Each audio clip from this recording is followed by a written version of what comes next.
13-letna Tilalem si 3-krat na teden na hrbet pripne 25-litrsko posodo in se z mamo odpravi po vodo.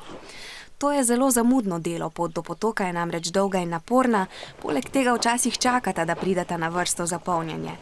Danes imata srečo, saj ni v potoku nikogar.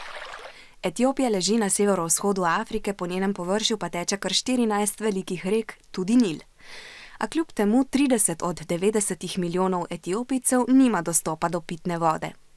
Zaradi globalnega segrevanja se namreč sušnost območja povečuje, poleg tega med etničnimi skupinami potekajo boji za prevlado nad vodnimi viri. Najbolj zaradi pomanjkanja trpijo na severu, kjer kar polovica prebivalcev nima pitne vode. Voda, ki jo imajo na razpolago, pa je polna žab in črvov. Zato je polnjenje posod z vodo v čistem potoku življenjskega pomena.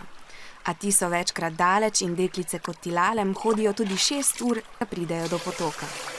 Ker to opravilo vzame veliko časa, Tilalem manjka v šoli 3-krat na teden.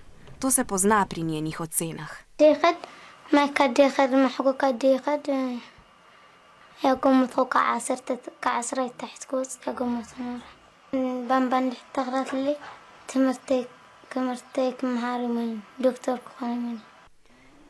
Do leta 2015 namerava etiopijska vlada s človekoljubnimi organizacijami zgraditi vodovodni sistem.